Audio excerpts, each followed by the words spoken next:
ಒಂದು ಊರಿನಲ್ಲಿ 3 ಜನ ಫ್ರೆಂಡ್ಸ್ ಇರ್ತಾರೆ.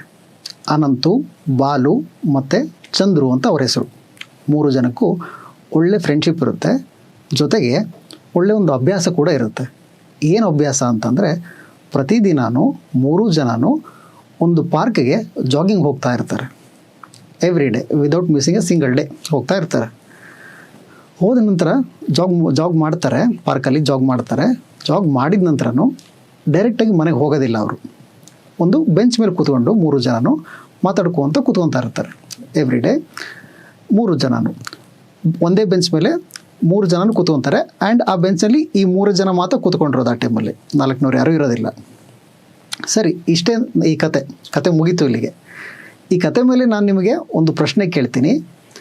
ಏನು ಪ್ರಶ್ನೆ ಅಂತಂದರೆ, ಈಗ ಈ ಬೆಂಚಿನಲ್ಲಿ ರೈಟ್ ಹ್ಯಾಂಡಲ್ಲಿ ಕುಳಿತುಕೊಂಡಿರೋರು ಯಾರು ಈ 3 ಜನದಲ್ಲಿ? Out of these 3 people, Ananthu, Balu and Chandru, who is sitting at the right hand of the bench? ಹೆಂಗೆ ಇದನ್ನು ಉತ್ತರಿಸೋದು? ಉತ್ತರ ಸುಲಭ. ಚಂದ್ರು. ಕರೆಕ್ಟ್ ಅಲ್ವಾ? ಅಲ್ಲ, ಚಂದ್ರು ಅಲ್ಲ ಉತ್ತರ. ಯಾಕೆ ಚಂದ್ರು ಅಲ್ಲ ಉತ್ತರ ಅಂತಂದರೆ, ನಾನು ನಿಮಗೆ ಅವ್ರು ಕೂತ್ಕೊಂಡಿರ್ತಾರೆ 3 ಜನ, ಅನಂತು, ಬಾಲು, ಚಂದ್ರು ಅಂತ ಅಂದೆ. ಆದರೆ ಅದೇ ಕ್ರಮದಲ್ಲಿ ಕೂತ್ಕೊಂಡಿದ್ದಾರೆ ಅಂತ ನಾನೇನು ಹೇಳಲಿಲ್ಲ ನಿಮಗೆ. ನೀವ್ಯಾಕೆ ಹಂಗೆ ಭಾವಿಸಿದ್ರಿ? ಸೊ ಉತ್ತರ ಚಂದ್ರು ಅಲ್ಲ. ಅವ್ರಿಗೆ ಉಲ್ಟನೂ ಕೂತ್ಕೊಂಡಿರ್ಬೋದಲ್ವಾ? ಚಂದ್ರು, ಬಾಲು, ಅನಂತು ಕೂತ್ಕೊಂಡಿರ್ಬೋದು. ಅಥವಾ ಇನ್ನೊಂದು ಥರ, ಅನಂತು, ಚಂದ್ರು, ಬಾಲು ಕೂತ್ಕೊಂಡಿರ್ಬೋದು. ಇಲ್ಲ, ಬಾಲು, ಚಂದ್ರು, ಅನಂತು ಕೂತ್ಕೊಂಡಿರ್ಬೋದು. ಹೀಗೆ ಎಷ್ಟೊಂದು ಕ್ರಮಗಳಲ್ಲಿ, ಎಷ್ಟೊಂದು ರೀತಿಯಲ್ಲಿ ಕೂತ್ಕೊಂಡಿರ್ಬೋದು. ನೀವು ಕರೆಕ್ಟಾಗಿ ಲೆಕ್ಕ ಮಾಡಿದ್ರೆ 6 ರೀತಿಯಲ್ಲಿ ಕೂತ್ಕೋಬೋದು ಅವರು. ಸರಿ, 6 ರೀತಿಯಲ್ಲಿ ಕೂತ್ಕೊಂಡಿದ್ರೆ ನನ್ನ ಪ್ರಶ್ನೆಗೆ ಹೆಂಗೆ ಉತ್ತರ ಕೊಡ್ತೀರಿ ನೀವು? ನನ್ನ ಪ್ರಶ್ನೆಗೆ ಉತ್ತರಕ್ಕೆ ನಾನು ನಿಮ್ಗೆ 2 ಸುಳಿವುಗಳನ್ನು ಕೊಡ್ತೀನಿ. ಈ ಸುಳಿವುಗಳನ್ನು ಉಪಯೋಗಿಸ್ಕೊಂಡು ಇವಾಗ ಹೇಳಿ ನೋಡೋಣ. ಮೊದಲನೇ ಸುಳಿವು ಏನಂತಂದರೆ, ಬಾಲು ಮತ್ತು ಚಂದ್ರು ಅಕ್ಕಪಕ್ಕ ಕುಳಿತಿಲ್ಲ. Balu and Chandru are not sitting next to each other. ಸರಿ. ಸುಳಿವು 2. ಎರಡನೇ ಸುಳಿವು ಏನಂತಂದರೆ, Balu is not sitting at the left end of the bench. Balu ಬೆಂಚಿನ ಎಡಬದಿಯಲ್ಲಿ ಕುಳಿತಿಲ್ಲ. ಸರಿ, ನಾನು ನಿಮಗೆ 3 ಜನದ ಹೆಸರು ಹೇಳಿದೆ. 3 ಜನ ಬೆಂಚ್ ಮೇಲೆ ಕೂತ್ಕೊಂಡಿದ್ದಾರೆ ಅಂತ ಹೇಳಿದೆ. 2 ಸುಳಿವುಗಳನ್ನು ಕೊಟ್ಟೆ. ಈ ಸುಳಿವುಗಳನ್ನು ಉಪಯೋಗಿಸ್ಕೊಂಡು ಬೆಂಚಿನ ಬಲದ ಬದಿಯಲ್ಲಿ ಕುಳಿತಿರುವವರು ಯಾರು? ಹೆಂಗೆ ಹೇಳ್ತೀರಿ? ಇದೇ ನಮ್ಮ ಇವತ್ತಿನ topic, seating arrangement. Seating arrangement topic ಎಂಥದಪ್ಪ ಅಂತಂದರೆ, ಈ ಟಾಪಿಕ್ಕನ್ನು ನೀವು ಸಾಲ್ವ್ ಮಾಡೋದಕ್ಕೆ, ಇದ್ರ ಮೇಲ್ಗಡೆ ಬರುತ್ತಂಥ ಪ್ರಾಬ್ಲಮ್ಸನ್ನು ಸಾಲ್ವ್ ಮಾಡೋದಕ್ಕೆ ನಿಮಗೆ ಗಣಿತದ ಲವಲೇಶವೂ ಬೇಡ. Maths totally not required. Without maths ಮಾಡಬಹುದಾದಂಥ ಮೆಂಟಲ್ ಎಬಿಲಿಟಿ ಪ್ರಾಬ್ಲಮ್ಸ್ ಇದು. ಸರಿ, ಮ್ಯಾಥ್ಸ್ ಇಲ್ದಿರೋದಂದರೆ ಕಮ್ಮಿ ಮಾರ್ಕ್ಸ್ ಬರುತ್ತಾ? ಇಲ್ಲ. ಯಾಕೆ ಅಂದರೆ 2020ರಲ್ಲಿ ಈ ಟಾಪಿಕ್ ಮೇಲ್ಗಡೆ 7 ಕ್ವೆಶನ್ಸ್ ಬಂದಿತ್ತು. 7 ಕ್ವೆಶನ್ಸ್ ಅಂದರೆ ಎಷ್ಟು?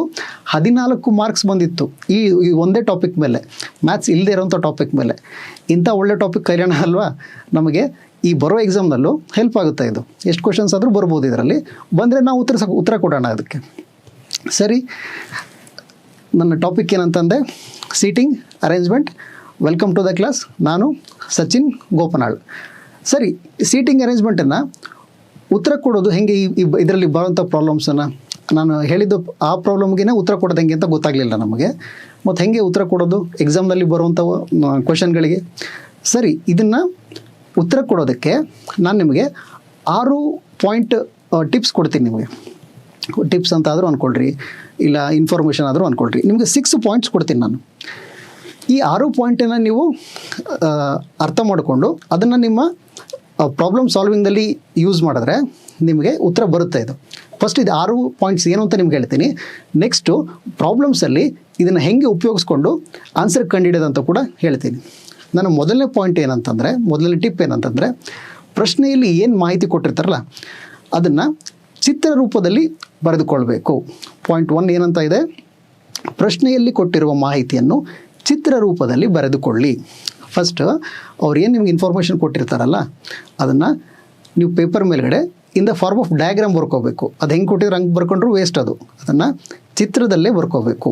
ಇದು ಟಿಪ್ ನಂಬರ್ 1. ಸರಿ, ನೆಕ್ಸ್ಟ್ ಟಿಪ್ ಏನು, ಕೊಟ್ಟಿರುವ ಮಾಹಿತಿ ಹಲವು ಅಂಶಗಳ ರೂಪದಲ್ಲಿ ಇರುತ್ತದೆ. ಅವ್ರೇನು ಟಿಪ್ಸ್ ಕೊಟ್ಟಿರ್ತಾರಲ್ಲ, ನಾನೇ ನಿಮಗಾಗಲೇ 2 ಸುಳಿವು ಕೊಟ್ಟೆ. ಸುಳಿವು 1 ಸುಳಿವು 2 ಅಂತ. ಅದೇ ಥರ ನಿಜವಾದ ಪ್ರಾಬ್ಲಮ್ನಲ್ಲಿ ಕೂಡ ಅದು ಪಾಯಿಂಟ್ ಬೈ ಪಾಯಿಂಟ್ ಮಾಹಿತಿ ಇರುತ್ತೆ. ಅದು ಅಕಸ್ಮಾತ್ ಇರಲಿಲ್ಲಪ್ಪ, ಪಾಯಿಂಟ್ ಬೈ ಪಾಯಿಂಟ್ ಇರಲಿಲ್ಲ ಅಂದರೂ ನಾವು ಅದನ್ನು ಪಾಯಿಂಟ್ ಬೈ ಪಾಯಿಂಟ್ ಅಂತ ತೊಗೋಬೇಕು. ಅದೊಂದು ಪ್ಯಾರಾಗ್ರಾಫ್ನಲ್ಲಿ ಒಂದು 5-6 ಸೆಂಟೆನ್ಸಸ್ ಇರ್ತದೆ. ಆ ಸೆಂಟೆನ್ಸಸ್ನ ನಾವು ಒಂದು ಸೆಂಟೆನ್ಸ್ನ ಒಂದು ಪಾಯಿಂಟ್ ಅಂತ ಅಂದ್ಕೊಂಡು ನಾವು ಅರ್ಥ ಮಾಡ್ಕೊತ ಹೋಗಬೇಕು. ಸರಿ, 3ನೇ ಟಿಪ್ ಏನು ಇದರಲ್ಲಿ, ಎಲ್ಲ ಅಂಶಗಳನ್ನು ಮೊದಲಿನಿಂದ ಕೊನೆಯವರೆಗೂ ಓದಿ. ಚಿತ್ರದಲ್ಲಿ ತೋರಿಸಬಹುದಾದ ಅಂಶವನ್ನು ಚಿತ್ರದಲ್ಲಿ ತೋರಿಸಿ ಮುಂದಿನ ಅಂಶಕ್ಕೆ ಹೋಗಿ. ಏನು, ನೀವು ಪಾಯಿಂಟ್ ಬೈ ಪಾಯಿಂಟ್ ಓದ್ಕೊಂಡು ಹೋಗ್ತೀರಲ್ಲ, ಅದರಲ್ಲಿ ಯಾವ ಪಾಯಿಂಟನ್ನು ನೀವು ಸ್ಟಾರ್ಟಿಂಗ್ ಬರ್ಕೊಂಡಿದ್ದ ಡಯಾಗ್ರಾಮ್ನಲ್ಲಿ ಚಿತ್ರದಲ್ಲಿ ಸೇರ್ಸೋಕೆ ಬರುತ್ತೋ ಸೇರಿಸ್ರಿ. ಅದನ್ನು ಯಾವ್ದು ಬರಲಿಲ್ಲ ಅಂದರೆ ಮುಂದಕ್ಕೆ ಹೋಗಿ. ಚಿತ್ರದಲ್ಲಿ ತೋರಿಸಲು ಬಾರದ ಅಂಶ ಇದ್ದರೆ ಅದನ್ನು ಬಿಟ್ಟು ಮುಂದಿನ ಅಂಶಕ್ಕೆ ಹೋಗಿ. ಉದಾಹರಣೆಗೆ ನಾನು ನಿಮಗೆ ಹೇಳಿದ ಪ್ರಾಬ್ಲಮ್ನಲ್ಲಿ 2 ಸುಳಿವುಗಳಿದ್ದು, ದೊಡ್ಡ ಪ್ರಾಬ್ಲಮ್ನಲ್ಲಿ 4, 5, 6 ಸುಳಿವುಗಳೆಲ್ಲ ಇರ್ತದೆ. ನಿಮಗೆ ಮೊದಲನೇ ಸುಳಿವು ಚಿತ್ರದಲ್ಲಿ ಬರ್ಕೊಳಕ್ಕೆ ಬಂದರೆ ಬರ್ಕೊಳ್ರಿ, 2ನೇದು ಬರಲಿಲ್ಲ ಅಂದರೆ ತೊಂದರೆ ಇಲ್ಲ, ಹಾಗೆ ಬಿಟ್ಟು 3ನೇದಕ್ಕೆ ಹೋಗ್ರಿ, 3ನೇದು ನಂತರ 4ನೇದಕ್ಕೆ ಹೋಗ್ರಿ, 4ನೇದು ಬಂದರೆ ಅದನ್ನು ಬರ್ಕೊಳ್ರಿ, ಬರಲಿಲ್ಲ ಅಂದರೆ ಅದನ್ನು ಬಿಟ್ಟು 5ನೇದಕ್ಕೆ ಹೋಗ್ರಿ. ಹೀಗೆ ಮೊದಲಿಂದ ಕೊನೆವರೆಗೂ ಹೋಗಬೇಕು. ಹೀಗೆ ಸಂಪೂರ್ಣ ಮಾಹಿತಿಯನ್ನು ಕವರ್ ಮಾಡಿದ ನಂತರ ಕೈ ಬಿಟ್ಟಿದ್ದ ಮಾಹಿತಿಯನ್ನು ಮತ್ತೆ ಮೊದಲಿನಿಂದ ಕೊನೆಯವರೆಗೆ ಓದಿ ಚಿತ್ರದಲ್ಲಿ ಸೇರಿಸಿ. ನಾನು ನಿಮಗೇನು ಹೇಳಿದೆ, ಮೊದಲನೇ ಪಾಯಿಂಟ್ ಬಂದಿರುತ್ತೆ, 2ನೇದು ಬಂದಿರೋದಿಲ್ಲ ಚಿತ್ರದಲ್ಲಿ ತೋರಿಸೋದಕ್ಕೆ, 3ನೇದು ಬರುತ್ತೆ ಮತ್ತು 4ನೇದು ಬಂದಿರೋದಿಲ್ಲ. ಹೀಗೆ ನೀವು 5-6 ಪಾಯಿಂಟ್ಸ್ ಕವರ್ ಮಾಡಿರ್ತೀರಿ. ಮಾಡಿದ ನಂತರ ಮತ್ತೆ ಮೇಲಕ್ಕೆ ಹೋಗ್ರಿ. ಇವಾಗ 2ನೇ ಪಾಯಿಂಟ್ ಕವರ್ ಮಾಡೋಕ್ಕೆ ಬರುತ್ತಾ ಅಂತ ನೋಡಿರಿ. ಅದೇನಾಗುತ್ತೆ, ನೀವು ಮೊದಲನೇದು 3ನೇದು 5ನೇದು ಸೇರಿಸಿರ್ತೀರಲ್ಲ, ಅದಾದ ನಂತರ 2ನೇದು ಸೇರಿಸ್ಕೊಳ್ಳೋಕೆ ಅವಕಾಶ ಬರೋ ರೀತಿಯಲ್ಲಿ ಇರುತ್ತೆ ಆ ಪಾಯಿಂಟ್ಸು. ಸೊ ನೀವು ಮುಗಿಸಿದ ನಂತರ ಮತ್ತೆ ಮೇಲಕ್ಕೆ ಹೋಗ್ರಿ. 6 ಪಾಯಿಂಟ್ ಇತ್ತು ಅಂದ್ಕೊಳ್ರಿ, 1, 2, 3, 4, 5, 6 ಮುಗಿಸ್ತೀರಿ, ಮತ್ತೆ 1, 2, 3ಕ್ಕೆ ಹೋಗ್ತೀರಿ. ಯಾವ್ದು ಬಿಟ್ಟಿರ್ತೀರ ಅದನ್ನು, 1 ತೊಗೊಂಡಿದ್ರೆ ಬೇಡ, 2, 4, 6 ಈ ಥರ ಮಾಡೋಣ. ಓಕೆ, ಇದರಲ್ಲಿ ಒಂದು ವಿಶೇಷ ಸೂಚನೆ, 6ನೇ ಟಿಪ್ಪು ವಿಶೇಷ ಸೂಚನೆ ಏನು, ಪ್ರಶ್ನೆಯಲ್ಲಿ ಅನುಕ್ರಮವಾಗಿ ಅಥವಾ ಅದೇ ಕ್ರಮದಲ್ಲಿ ಎಂದು ಕೊಟ್ಟಿರದೇ ಇದ್ದಲ್ಲಿ ಅನುಕ್ರಮ ಎಂದು ನೀವೇ ಭಾವಿಸಬೇಡಿ, ಎಲ್ಲ ಸಾಧ್ಯತೆಗಳನ್ನು ಪರಿಗಣಿಸಿ. ನಾನು ಆಗಲೇ ನಿಮಗೆ ಪ್ರಾಬ್ಲಮ್ನಲ್ಲಿ ಹೇಳಿದೆ ಅನಂತು, ಬಾಲು, ಚಂದ್ರು ಅಂತ. ಆದರೆ ನಾನು ಪ್ರಶ್ನೆಯಲ್ಲಿ ಎಲ್ಲೂ ಕೂಡ ನಿಮಗೆ ಅನುಕ್ರಮವಾಗಿ ಅಂತ ಹೇಳಿರಲಿಲ್ಲ, ನೀವು ಕೂಡ ಹಾಗೆ ಭಾವಿಸಬಾರ್ದು. ಸರಿ, ಇಷ್ಟೇ ಟಿಪ್ಸು. ಇವಾಗ ಪ್ರಾಬ್ಲಮ್ ಸಾಲ್ವಿಂಗಿಗೆ ಹೋಗೋಣ. ನಮ್ಮ ಮೊದಲನೇ ಪ್ರಾಬ್ಲಮು ಅದೇ ಅನಂತು, ಬಾಲು ಆ್ಯಂಡ್ ಚಂದ್ರುದೆ. ಅನಂತು, ಬಾಲು ಆ್ಯಂಡ್ ಚಂದ್ರು ಅದನ್ನು A, B ಆ್ಯಂಡ್ C ಅಂತ ಪ್ರಾಬ್ಲಮ್ನಲ್ಲಿ ಕರೀತಾರೆ. ಪ್ರಶ್ನೆ ಒಂದು ಸರಿ ಓದ್ಕೊಳ್ಳೋಣ. ಒಂದು ಬೆಂಚಿನ ಮೇಲೆ A, B ಮತ್ತು C ಕುಳಿತಿದ್ದಾರೆ, ಅನುಕ್ರಮವಾಗಿ ಅಲ್ಲ. ಈ ಮೂವರಲ್ಲಿ ಬೆಂಚಿನ ಬಲಬದಿಯಲ್ಲಿ ಕುಳಿತಿರುವವರು ಯಾರು? ಸುಳಿವುಗಳನ್ನು ಇನ್ನೊಂದು ಸರ್ತಿ ಓದೋಣ. C ಮತ್ತು B ಅಕ್ಕಪಕ್ಕ ಕುಳಿತಿಲ್ಲ. C ಮತ್ತು B ಅಕ್ಕಪಕ್ಕ ಕುಳಿತಿಲ್ಲ. B ಎಡಬದಿಯಲ್ಲಿ ಕುಳಿತಿಲ್ಲ. ಓಕೆ, ಇಂಗ್ಲೀಷ್ನಲ್ಲಿ A, B and C are sitting on a bench, not necessarily in that order. Who is sitting on the right end of the bench? Clue 1, C and B are not sitting together. Sitting together ಅಂತಂದರೆ sitting next to each other ಅಂತ ಅನ್ಕೋಬೇಕು. And 2ನೇ point, B is not sitting on the left end. Okay, ಇವಾಗ ಉತ್ತರ ಕೊಡೋಕ್ಕೆ ಶುರು ಮಾಡೋಣ. First ಏನು ಮಾಡ್ಬೇಕಂತಂದರೆ, first ಚಿತ್ರ ಬರ್ಕೋಬೇಕು. ಏನು ಚಿತ್ರ ಬರ್ಕೊತೀವಿ, 3 ಪೊಸಿಷನ್ಗಳು, 3 ಆಸನಗಳದ್ದು ಚಿತ್ರ ಬರ್ಕೊಡೋಣ. ಹೀಗೆ ಇಲ್ಲೊಂದು 3 ಪೊಸಿಷನ್ ಬರ್ಕೊಂಡ್ವಿ. ಇದರಲ್ಲಿ ಇದು ಲೆಫ್ಟ್ ಹ್ಯಾಂಡು, ಇದು ಮಿಡಲ್ಲು ಮತ್ತು ಇದು ರೈಟ್ ಹ್ಯಾಂಡು. ಓಕೆ, ಇವಾಗ ಮೊದಲನೇ ಮಾಹಿತಿಯನ್ನು ಓದೋಣ. ಸಿ ಮತ್ತು ಬಿ ಅಕ್ಕಪಕ್ಕ ಕುಳಿತಿಲ್ಲ. ಇದೇನಿದು, ಸಿ ಮತ್ತು ಬಿ ಅಕ್ಕಪಕ್ಕ ಕುಳಿತಿಲ್ಲ, ಹೆಂಗೆ ಅರ್ಥ ಮಾಡ್ಕೋಬೇಕು ಇದನ್ನು? ಇದರ ಅರ್ಥ ಏನಂತಂದರೆ, ಅವರಿಬ್ಬರು ಒಬ್ಬರು ಪಕ್ಕ ಒಬ್ಬರು ಕೂತ್ಕೊಂಡಿಲ್ಲ. ಅಂದರೆ ಒಬ್ಬರು ಭುಜ ಇನ್ನೊಬ್ಬರು ಭುಜಕ್ಕೆ ತಾಕುವ ರೀತಿಯಲ್ಲಿ ಕುಳಿತುಕೊಂಡಿಲ್ಲ. ಇದು ಹೆಂಗೆ ಸಾಧ್ಯ? ಇದು ಒಂದು ರೀತಿಯಲ್ಲಿ ಮಾತ್ರ ಸಾಧ್ಯ. ಹೆಂಗೆ ಅಂದರೆ, ಒಬ್ಬರು ಆ ಕಡೆ ತುದಿ ಕೂತ್ಕೊಂಡಿರಬೇಕು, ಇನ್ನೊಬ್ಬರು ಈ ಕಡೆ ತುದಿ ಕೂತ್ಕೊಂಡಿರಬೇಕು. ಮಧ್ಯದಲ್ಲಿ ಯಾರಾದರೂ ಒಬ್ಬರು ಬಂದರೂ ಕೂಡ ಇನ್ನೊಬ್ರು ಅವ್ರ ಪಕ್ಕಕ್ಕೆ ಆಗ್ಬಿಡ್ತಾರೆ. ಇವಾಗ ಬಿ ಮಧ್ಯದಲ್ಲಿ ಬಂದ ಅಂದ್ಕೊಳ್ರಿ, ಸಿಗೆ 2 ಜಾಗ, ಈ ಕಡೆ ಒಂದು ಆ ಕಡೆ ಒಂದು. ಇಲ್ಲ, ಸಿ ಮಧ್ಯದಲ್ಲಿ ಬಂದ ಅಂದ್ಕೊಳ್ರಿ, ಬಿಗೆ 2 ಜಾಗ, ಈ ಕಡೆ ಒಂದು ಈ ಕಡೆ ಒಂದು, ಇಷ್ಟ ಅಲ್ವಾ? ಸೊ ನಾವು ಏನು ಮಾಡಬೇಕು, ಮಧ್ಯದ ಜಾಗವನ್ನು ಖಾಲಿ ಬಿಟ್ಬಿಟ್ಟು ಬಿನ ಒಂದು ತುದಿಗೆ ಮತ್ತು ಸಿನ ಇನ್ನೊಂದು ತುದಿಗೆ ಕೂರಿಸ್ಬೇಕು. ಹೆಂಗೆ ಕೂರಿಸ್ತೀವಿ ಅದನ್ನು ಚಿತ್ರದಲ್ಲಿ ತೋರಿಸ್ಬೇಕು. ನಾನು ಹೇಳ್ದಂಗೆ ಇದನ್ನು ಚಿತ್ರದಲ್ಲಿ ತೋರಿಸ್ಬೇಕು. ಹೆಂಗೆ ತೋರಿಸ್ತೀವಿ? ಒಂದು ತುದಿ ಲೆಫ್ಟ್ ಹ್ಯಾಂಡಲ್ಲಿ ಸಿ ಬರಿತೀವಿ, ರೈಟ್ ಹ್ಯಾಂಡಲ್ಲಿ ಬಿನ ಬರಿತೀವಿ. ಯಾಕೆ? ಅವ್ರು ಕೊಟ್ಟಿದ್ದಾರೆ ನಮಗೆ ಸಿ ಮತ್ತು ಬಿ ಅಕ್ಕಪಕ್ಕ ಕುಳಿತಿಲ್ಲ. ಸರಿ, ಇದು ಸರಿನಾ? ನಮ್ಮದು ಚಿತ್ರ ಮತ್ತು ನಮ್ಮ ತಗೊಂಡಿರೋ ರೆಪ್ರೆಸೆಂಟೇಷನ್ನು ಅರ್ಧ ಮಾತ್ರ ಸರಿ, ಇದು ಪೂರ್ತಿ ಸರಿಯಲ್ಲ. ಯಾಕೆ ಸರಿಯಲ್ಲ ಅಂದರೆ ನಾವೇನು ಬರ್ಕೊಂಡವಪ್ಪ, ಸಿ ಮತ್ತು ಬಿ ಆ ಕಡೆ ತುದಿಗೊಬ್ಬರು ಈ ಕಡೆ ತುದಿಗೊಬ್ಬರು ಬರ್ಕೊಂಡ್ವಿ. ಆದರೆ ಅವರು ಅದೇ ಕ್ರಮದಲ್ಲಿದ್ದಾರೆ ಅಂತ ಹೇಳಲಿಲ್ಲ ನಮಗವರು. ಸೊ ಅವರು ಸಿ ಬಿ ಥರನೇ ಬಿ ಸಿ ಕೂಡ ಇರಬಹುದಲ್ವಾ, ಅದನ್ನು ನಮ್ಮ ಚಿತ್ರದಲ್ಲಿ ಸೇರಿಸ್ಕೋಬೇಕು ನಾವು. ಅಲ್ಲಿ ಏನಿತ್ತು ನಮ್ಮ 6ನೇ ಟಿಪ್ಪು ನೋಡ್ರಿ, ಪ್ರಶ್ನೆಯಲ್ಲಿ ಅನುಕ್ರಮವಾಗಿ ಅಥವಾ ಅದೇ ಕ್ರಮದಲ್ಲಿ ಎಂದು ಕೊಟ್ಟಿರದೇ ಇದ್ದಲ್ಲಿ ಅನುಕ್ರಮ ಎಂದು ನೀವೇ ಭಾವಿಸಬೇಡಿ, ಎಲ್ಲ ಸಾಧ್ಯತೆಗಳನ್ನು ಪರಿಗಣಿಸಿ. ಸರಿ, ನಾವು ಪರಿಗಣಿಸೋಣ. ಈಗ ಸಿ ಆಯಿತು, ಬಿ ಆಯಿತು, ಈ ಥರ ಬರ್ಕೊಳ್ಳೋಣ. ಈಗ ಇಲ್ಲಿ ಬಿನೂ ಇರ್ಬೋದು, ಇಲ್ಲಿ ಸಿನೂ ಇರ್ಬೋದು. ಅದಕ್ಕೆ ಬಾರ್ ಹಾಕ್ಬಿಡೋಣ, ನಮಗೆ ಗೊತ್ತಿಲ್ಲಪ್ಪ. ಇಲ್ಲಿ ಸಿ ಇದ್ದರೆ ಇಲ್ಲಿ ಬಿ ಇರ್ತಾನೆ, ಇಲ್ಲಿ ಬಿ ಇದ್ದರೆ ಇಲ್ಲಿ ಸಿ ಇರ್ತಾನೆ. 2 ಸಾಧ್ಯತೆಗಳಿದ್ದಾವೆ, 2ರಲ್ಲಿ ಯಾವುದು ಅಂತ ಆಮೇಲೆ ನೋಡೋಣ ಅಂತ. ಸರಿ, ಇಲ್ಲಿ ನಮಗೆ ಮೊದಲನೇ ಕ್ಲೂ ಮುಗೀತು, ಸುಳಿವೊಂದನ್ನು ಬರ್ಕೊಂಡು ಚಿತ್ರರೂಪಕ್ಕೆ. 2ನೇ ಸುಳಿವು ನೋಡೋಣ. 2ನೇದು ಏನು ಹೇಳುತ್ತೆ? ಬಿ ಎಡಬದಿಯಲ್ಲಿ ಕುಳಿತಿಲ್ಲ.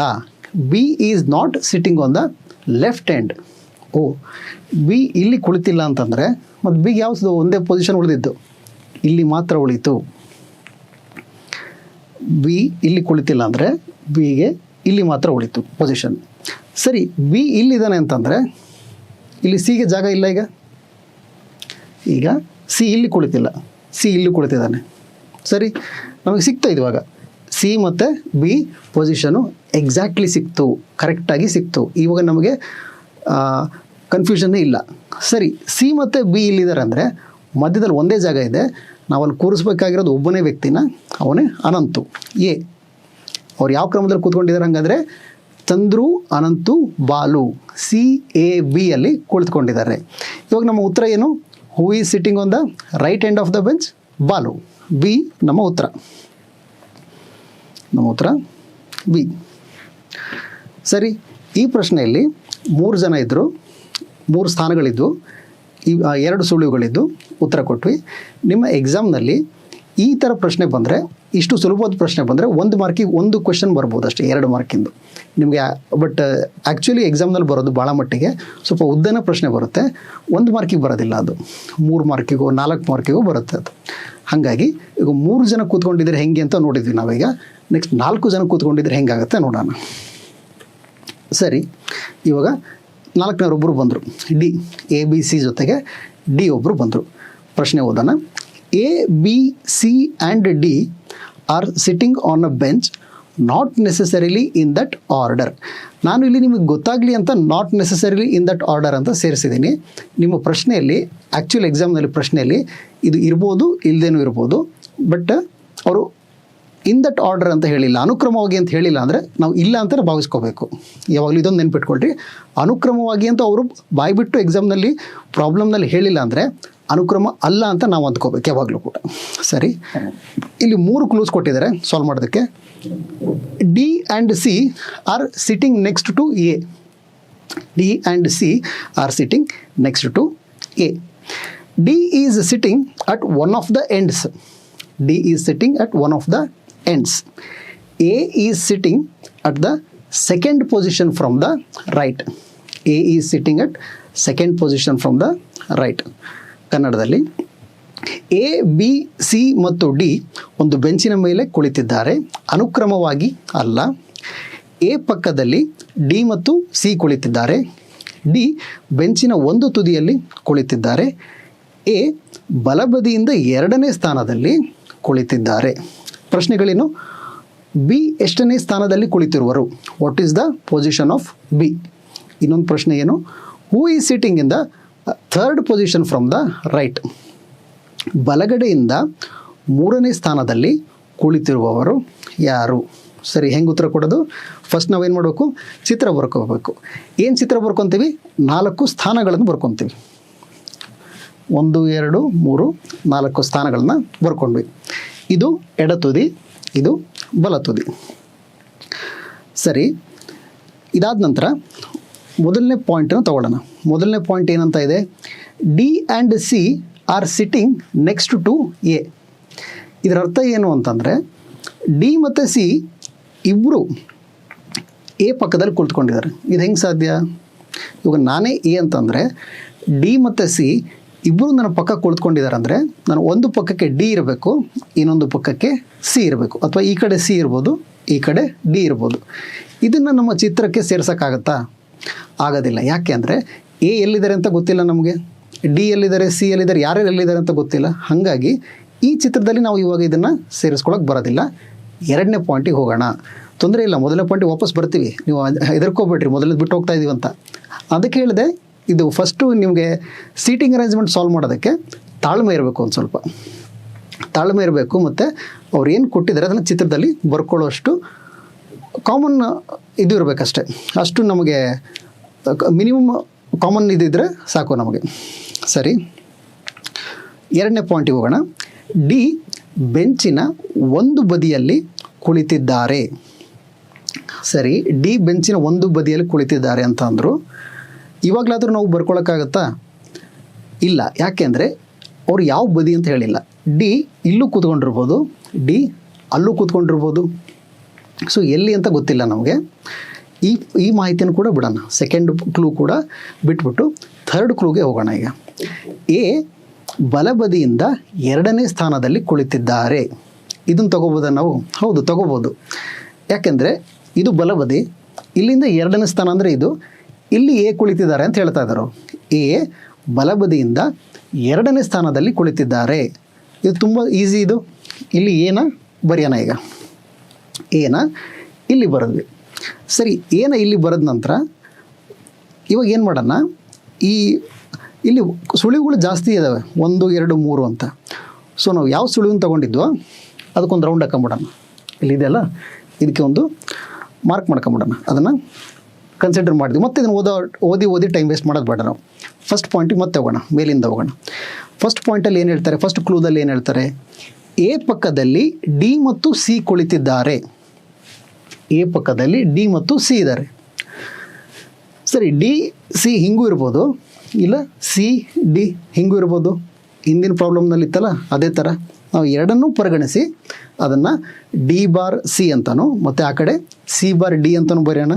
ಇಲ್ಲಿ ಡಿ ಸಿ ಬರೆದ್ವಿ, ಅಥವಾ ಅದು ಇಲ್ಲಿ ಸಿ ಮತ್ತು ಡಿ ಕೂಡ ಇರ್ಬೋದು. ಡಿ ಇಲ್ಲಿದ್ದರೆ ಸಿ ಇಲ್ಲಿರ್ತಾರೆ, ಅಥವಾ ಸಿ ಇಲ್ಲಿದ್ದರೆ ಡಿ ಅಲ್ಲಿರ್ತಾರೆ ಅಂತ. ಸರಿ, ಹಾಗಾದರೆ ಇವಾಗ ಮೊದಲನೇ ಪಾಯಿಂಟನ್ನು ಯೂಸ್ ಮಾಡ್ಕೊಂಡು ನಾವು ಅದಕ್ಕೂ ನಾವು ಗುರುತಾಕೊಳ್ಳೋಣ. ಈಗ ಆಯಿತು. ಇವಾಗ ಇನ್ನು ಒಂದು ಪಾಯಿಂಟ್ ಮಾಹಿತಿ ಮಾತ್ರ ಉಳಿತು. ಏನು ಮಾಹಿತಿ ಅದು? D is sitting at one of the ends. D ಬೆಂಚಿನ ಒಂದು ಬದಿಯಲ್ಲಿ ಕುಳಿತಿದ್ದಾರೆ. ಸರಿ, ಡಿಗೆ ಎಷ್ಟು ಜಾಗ ನಾವು ಕೊಟ್ಟಿದ್ದೀವಪ್ಪ? 2 ಜಾಗದಲ್ಲಿ ಕೂತ್ಕೊಂಡಿರ್ಬೋದು ಅಂತ ಹೇಳ್ತೀವಿ. ಇದರಲ್ಲಿ ಇಲ್ಲಿ ಬಂದರೆ ಇದು ಯಾವುದು ಬದಿ ಆಗಲಿಲ್ಲ ಅವರಿಗೆ, ಯಾವುದು ಎಂಡ್ ಅಲ್ಲ ಇದು. ಯಾಕಂದರೆ ಇದು ಲೆಫ್ಟ್ ಎಂಡು ಅಲ್ಲ, ರೈಟ್ ಎಂಡು ಅಲ್ಲ, ಆದರೆ ಇದು ರೈಟ್ ಎಂಡು. ಸೊ ಡಿ ಒಂದು ಬದಿಯಲ್ಲಿ ಕುಳಿತಿದ್ದಾರೆ ಅಂದರೆ ಅದು ಬಲಬದಿನೇ ಇರಬೇಕದು, ಬೇರೆ ಆಪ್ಷನ್ ಇಲ್ಲ ಅವರಿಗೆ. ಇಲ್ಲಿ ಬರೋಕ್ಕಿಲ್ಲ, ಇಲ್ಲಿ ಮತ್ತು ಇಲ್ಲಿ 2 ಜಾಗ ಇರೋದು ಅವರಿಗೆ. ಸೊ ಡಿ ಇಲ್ಲಿ ಕೂತ್ಕೊಂಡಿದ್ದಾರೆ. ಡಿ ಇಲ್ಲಿ ಕೂತ್ಕೊಂಡಿದ್ದಾರೆ ಅಂದರೆ ಇಲ್ಲಿ ಯಾರಿದ್ದಾರೆ? ಸಿ ಇದ್ದಾರೆ. ಸೊ ಇಲ್ಲಿ ಸಿ ಇಲ್ಲ ಮತ್ತು ಇಲ್ಲಿ ಡಿ ಇಲ್ಲ. ಓಕೆ, ಡಿ ಮತ್ತು ಸಿ ಇಲ್ಲಿ ಬಂದರು. ನಾವು ಎಲ್ಲ ಮಾಹಿತಿನ ಬಳಸ್ಕೊಂಡ್ವಿ. ಇನ್ನು ಒಂದು ಜಾಗ ಉಳಿತು, ಯಾವುದು? ಬಿಗೆ ಉಳ್ಕೊಂತು. ಮೊದಲನೇ ಜಾಗದಲ್ಲಿ ಕೂತ್ಕೊಳ್ಳೋಕೆ ಸಾಧ್ಯ ಇರೋರು ಒಬ್ಬರೇ ಒಬ್ಬರು, ಬಿ. ಸರಿ, ನಮಗಿವಾಗ ಪೂರ್ತಿ ಚಿತ್ರ ಸಿಕ್ತು. ಎ ಬಿ ಸಿ ಮತ್ತು ಡಿ ಎಲ್ಲೆಲ್ಲಿ ಕೂತ್ಕೊಂಡಿದ್ದಾರೆ ಪೂರ್ತಿ ಚಿತ್ರ ಸಿಕ್ತು. ಇವಾಗ ಪ್ರಶ್ನೆಗಳನ್ನು ಉತ್ತರ ಕೊಡೋಣ. ಮೊದಲನೇ ಪ್ರಶ್ನೆ ಏನು? What is the position of B? B ಎಷ್ಟನೇ ಸ್ಥಾನದಲ್ಲಿ ಕುಳಿತಿರುವವರು? 1ನೇ ಸ್ಥಾನ.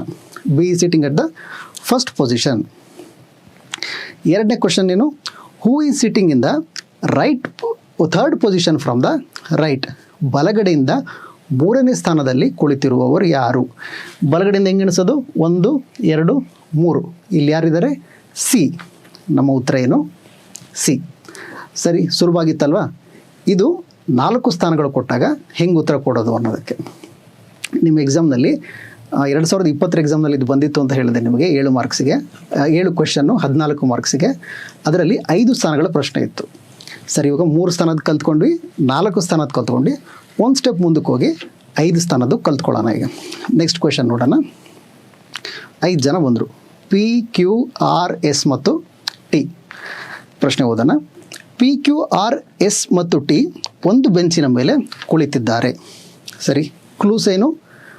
ಪಿ ಕ್ಯೂನ ಪಕ್ಕದಲ್ಲಿ ಕುಳಿತಿದ್ದಾರೆ, ಆರ್ ಎಸ್ನ ಪಕ್ಕದಲ್ಲಿ ಕುಳಿತಿದ್ದಾರೆ, ಎಸ್ ಟಿನ ಪಕ್ಕದಲ್ಲಿ ಕುಳಿತಿಲ್ಲ, ಟಿ ಬೆಂಚಿನ ಎಡಬದಿಯಲ್ಲಿ ಕುಳಿತಿದ್ದಾರೆ, ಆರ್ ಬಲಗಡೆಯಿಂದ ಎರಡನೇ ಸ್ಥಾನದಲ್ಲಿ ಕುಳಿತಿದ್ದಾರೆ, ಪಿ ಯು ಕ್ಯೂ ಮತ್ತು ಟಿನ ಬಲಭಾಗಕ್ಕೆ ಕುಳಿತಿದ್ದಾರೆ, ಪಿ ಮತ್ತು ಆರ್ ಅಕ್ಕಪಕ್ಕ ಕುಳಿತಿದ್ದಾರೆ.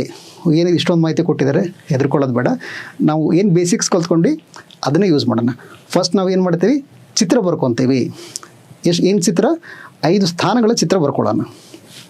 1 2 3 4 5 ಸ್ಥಾನಗಳನ್ನು ಬರ್ಕೊಂಡ್ವಿ. ಇವಾಗ ಏನು ಮಾಡ್ತೀವಿ, ಮೊದಲನೇ ಕ್ಲೂಯಿಂದ ಕೊನೆ ಕ್ಲೂವರೆಗೂ ಒಂದೊಂದೇ ಓದ್ಕೊತ ಬರ್ತೀವಿ. ಯಾವುದನ್ನು ನಮ್ಮ ಚಿತ್ರದಲ್ಲಿ ತೋರ್ಸೋಕ್ಕೆ ಬರುತ್ತೋ ಅದನ್ನು ತೋರಿಸ್ತೀವಿ, ಯಾವ್ದು ಬರಲ್ಲ ಅದನ್ನು ಬಿಡ್ತೀವಿ. ಮೊದಲನೇ ಕ್ಲೂ, ಪಿ ಕ್ಯೂನ ಪಕ್ಕ ಕುಳಿತಿದ್ದಾರೆ. ಇದನ್ನು ನಾವು ಸೇರ್ಸಕ್ಕೆ ಬರುತ್ತಾ?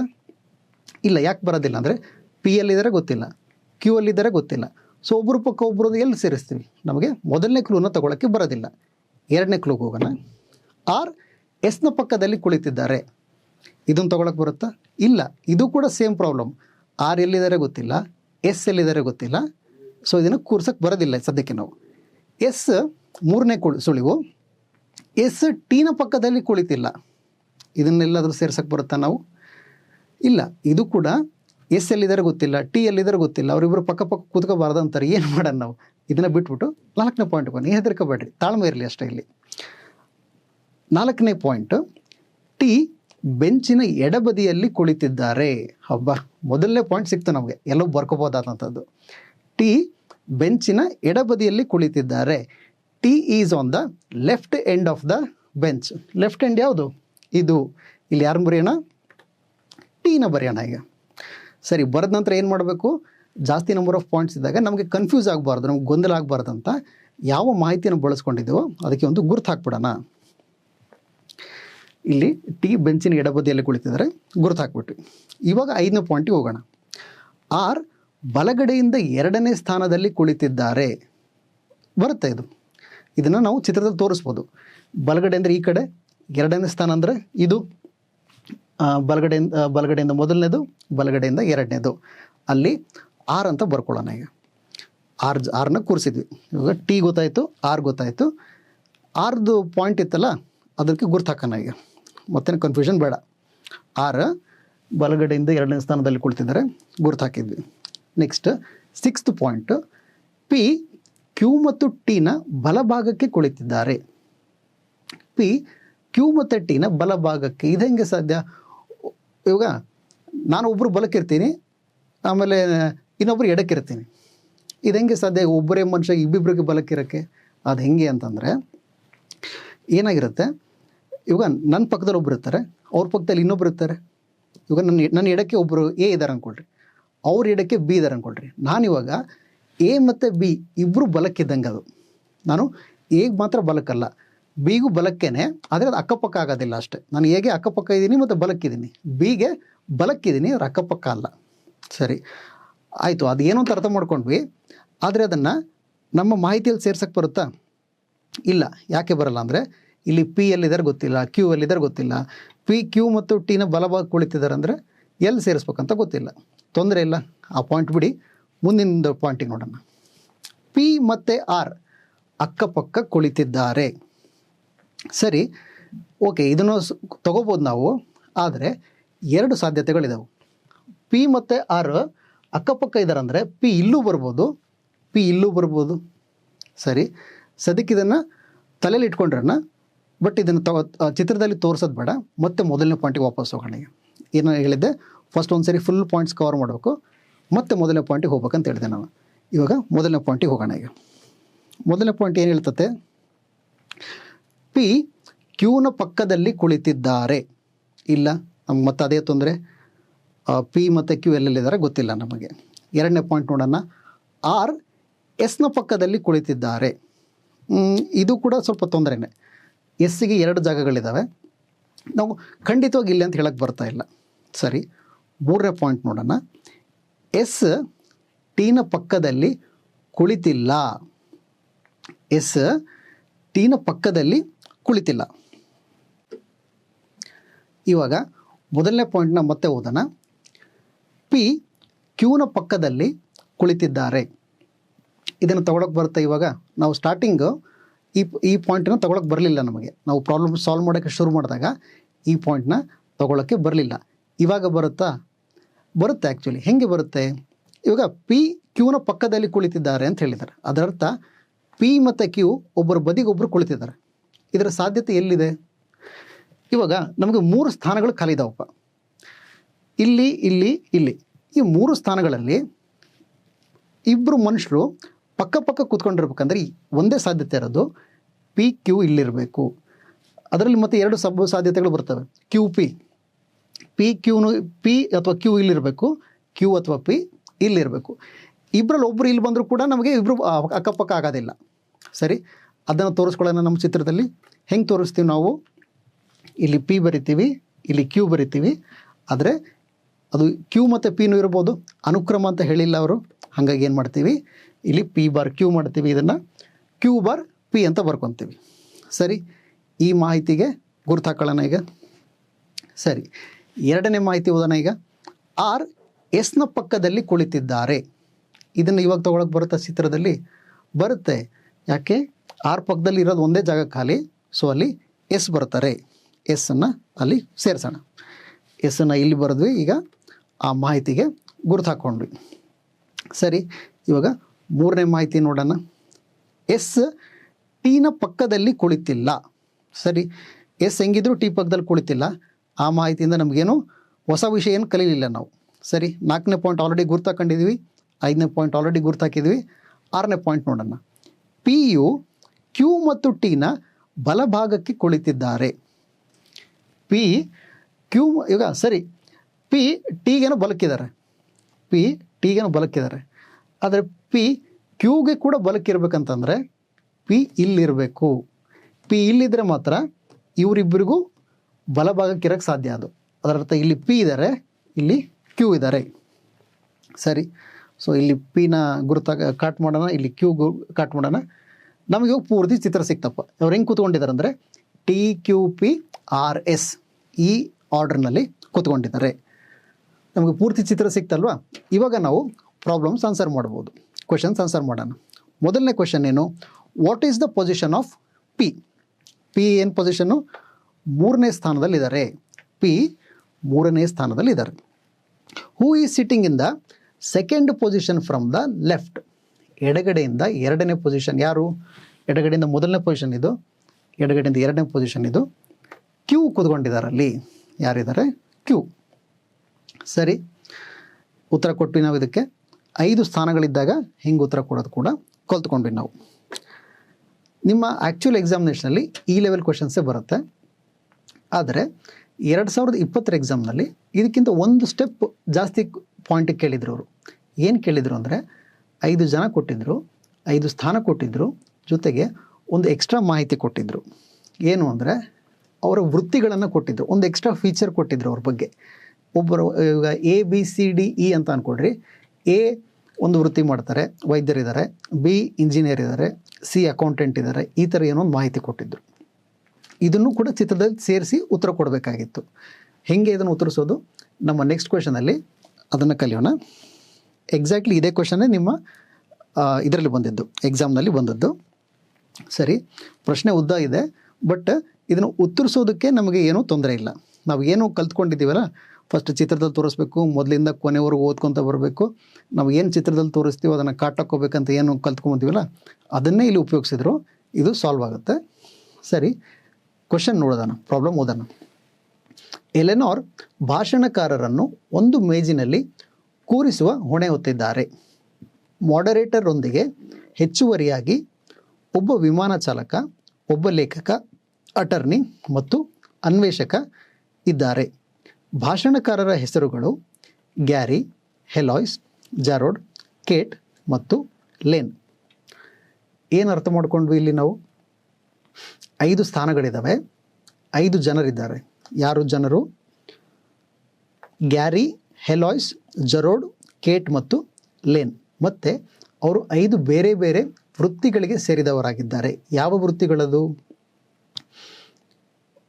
ಮಾಡರೇಟರ್, ವಿಮಾನ ಚಾಲಕ, ಲೇಖಕ, ಅಟರ್ನಿ ಮತ್ತು ಅನ್ವೇಷಕ.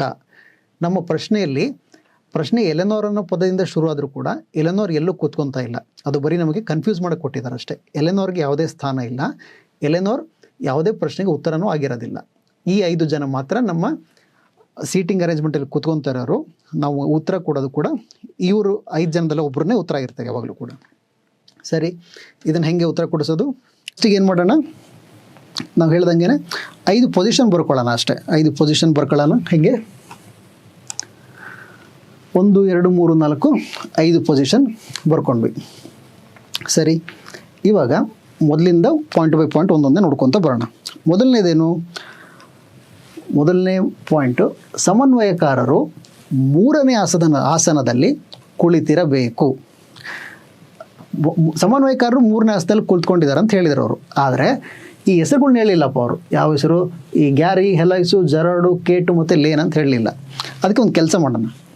ಈ ನಮ್ಮ ಸ್ಥಾನಗಳು ಬಾರ್ಗಳಿದಾವಲ್ಲ, ಇಲ್ಲಿ ಮೇಲ್ಗಡೆ ಅವ್ರ ಹೆಸರು ಬರೆಯೋಣ, ನಾವು ಕೆಳಗಡೆ ಅವರ ವೃತ್ತಿ ಬರೆಯೋಣ. ಅವಾಗ ನಮಗೆ ಪೂರ್ತಿ ಚಿತ್ರ ಸಿಗುತ್ತೆ. ಹೆಂಗೆ ಅಂತಂದರೆ, ಇವಾಗ ಮಾಡ್ತಾ ಗೊತ್ತಾಗುತ್ತೆ. ಇವಾಗ ಇಲ್ಲಿ ಸಮನ್ವಯಕಾರ ಅಂತ ಬರ್ಕೊಳ್ಳೋಣ ನಾವು. ಯಾಕೆ ಅವರು ಸಮನ್ವಯಕಾರ 3ನೇ ಆಸನದಲ್ಲಿ ಕುಳಿತಿರಬೇಕಂತ ಹೇಳಿದ್ದಾರೆ ಅವರು. ಸೊ ಇಲ್ಲಿ ಸಮನ್ವಯಕಾರ ಅಂತ ಬರ್ಕೊಳ್ಳೋಣ. ಸರಿ, ಇದನ್ನು ಬರ್ಕೊಂಡ ನಂತರ ಈ ಮಾಹಿತಿಗೆ ನಾವು ಗುರುತು ಹಾಕ್ಕೋಬೇಕು ಮತ್ತು ಕನ್ಫ್ಯೂಷನ್ ಮಾಡ್ಕೋಬಾರ್ದಂತ. ಸರಿ, ಗುರುತು ಹಾಕಿದ್ವಿ. 2ನೇ ಪಾಯಿಂಟ್ ಏನಪ್ಪ, ಅಟರ್ನಿ ಅನ್ವೇಷಕರ ಬದಿ ಕುಳಿತಿರಲಾರರು. ಈ ಮಾಹಿತಿನ ಯಾರು ತೊಗೊಳಕ್ಕೆ ಬರುತ್ತಾ? ಇಲ್ಲ. ಯಾಕೆಂದರೆ ಅಟರ್ನಿ ಎಲ್ಲಿದ್ದಾರೆ ಗೊತ್ತಿಲ್ಲ, ಅನ್ವೇಷಕ ಎಲ್ಲಿದ್ದಾರೆ ಗೊತ್ತಿಲ್ಲ. ಸೊ ನಾವು ಆ ಮಾಹಿತಿಯನ್ನು ತೊಗೊಳಕ್ಕೆ ಬರೋದಿಲ್ಲ. ಅದನ್ನು ಬಿಟ್ಟನ ಮುಂದಕ್ಕೆ ಹೋಗೋಣ. ಲೇನ್ ವಿಮಾನ ಚಾಲಕ, ಇದನ್ನೇನಾದ್ರು ತೊಗೊಳಕ್ಕೆ ಬರುತ್ತಾ? ನಾವು ಬರೋದಿಲ್ಲ. ಯಾಕೆಂದರೆ ಲೇನ್ ಎಲ್ಲಿದ್ದಾರೆ ಗೊತ್ತಿಲ್ಲ, ವಿಮಾನ ಚಾಲಕ ಎಲ್ಲಿದ್ದಾರೆ ಗೊತ್ತಿಲ್ಲ. ಲೇನ್ ವಿಮಾನ ಚಾಲಕ ಅಂತ ಗೊತ್ತು, ಆದರೆ ನಮಗೆ ಸ್ಥಾನ ಗೊತ್ತಿಲ್ಲ. ಸರಿ, ಇದನ್ನು ಬಿಟ್ಟು ಮುಂದಿನ ಪಾಯಿಂಟಿಗೆ ಹೋಗೋಣ. 4ನೇ ಪಾಯಿಂಟು, ಲೇಖಕ ಮತ್ತು ಅಟರ್ನಿ ಸಮನ್ವಯಕಾರರ 2 ಬದಿಯಲ್ಲಿ ಕುಳಿತಿರಬೇಕು. ಇದನ್ನು ತಗೋಬೋದು ನಾವು. ಯಾಕೆಂದರೆ ಸಮನ್ವಯಕಾರರು ಇಲ್ಲಿದ್ದಾರೆ ಅಂತ ಗೊತ್ತು. ಇವಾಗ ಲೇಖಕ ಮತ್ತು ಅಟರ್ನಿ ಒಬ್ರು ಆ ಕಡೆ ಒಬ್ರು ಈ ಕಡೆ ಕೂತ್ಕೊಂಡಿದ್ದಾರೆ ಅಂತ ಗೊತ್ತು ನಮಗೆ. ಹೆಂಗೆ ಅವ್ರು ಬರ್ಕೊತೀವಿ ಅದನ್ನು? ಇಲ್ಲಿ ಲೇಖಕ ಅಂತ ಬರ್ಕೊತೀವಿ ಮತ್ತು ಇಲ್ಲಿ ಅಟರ್ನಿ ಅಂತ ಬರ್ಕೊತೀವಿ. ಸರಿ, ನಾನು ನಿಮ್ಗೆ ಆಗಲೇ ಒಂದು ಹೇಳಿದೆ, ಅವರು ಅನುಕ್ರಮ ಅಂತ ಕೊಟ್ಟಿಲ್ಲ ಅಂದರೆ ನಾವೇ ಅನುಕ್ರಮ ಅಂತ ಭಾವಿಸಬಾರದು ಅಂತ ಹೇಳಿದೆ ನಾನು. ಅದಕ್ಕೇನು ಮಾಡ್ತೀವಿ, ಇಲ್ಲಿ ಬಾರ್ ಹಾಕಿ ಅಟರ್ನಿ ಬರಿತೀವಿ, ಇಲ್ಲಿ ಒಂದು ಬಾರ್ ಹಾಕಿ ಲೇಖಕ ಅಂತ ಬರಿತೀವಿ. ಇಲ್ಲಿ ಮತ್ತು ಇಲ್ಲಿ ಇನ್ನೊಂದು ಆರ್ಡ್ರಲ್ಲಿ ಇರ್ಬೋದು ಅವ್ರು. ಹೆಂಗೆ, ಇಲ್ಲಿ ಅಟರ್ನಿ ಒಂದು, ಇಲ್ಲಿ ಲೇಖಕ ಕೂಡ ಇರ್ಬೋದು.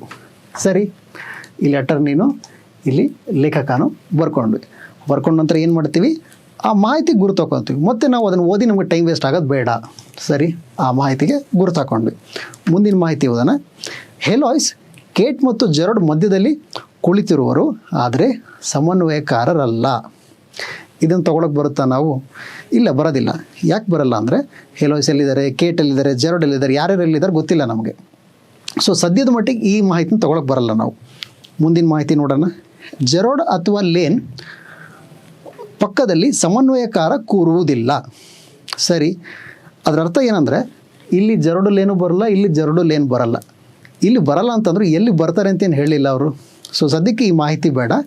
ಮುಂದಿನ ಮಾಹಿತಿ ನೋಡೋಣ. ಅಟರ್ನಿಯಾದ ಗ್ಯಾರಿಯವರು 4ನೇ ಸ್ಥಾನದಲ್ಲಿ ಕುಳಿತಿದ್ದಾರೆ. ಸರಿ, ಇದನ್ನು ತೊಗೊಳಕ್ಕೆ ಬರುತ್ತಾ ನಾವು? ಬರುತ್ತೆ. ಯಾಕೆ ಅಂದರೆ ಇಲ್ಲಿ 2 ಪಾಯಿಂಟ್ ಮಾಹಿತಿ ಕೊಟ್ಟಂಗೆ ಆಯ್ತು ಆ್ಯಕ್ಚುಲಿ ನಮಗವರು.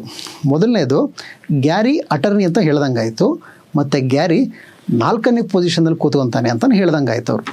ಸೊ ಇಲ್ಲಿ ನಾವು 1 2 3 4ನೇ ಪೊಸಿಷನ್ ಇದೆ ಅಲ್ವಾ, ಇಲ್ಲಿ ಗ್ಯಾರಿ ಅಂತ ಬರೆಯೋಣ. ಈಗ ಇಲ್ಲಿ ಗ್ಯಾರಿ ಅಂತ ಬರ್ಕೊಂಡ್ವಿ.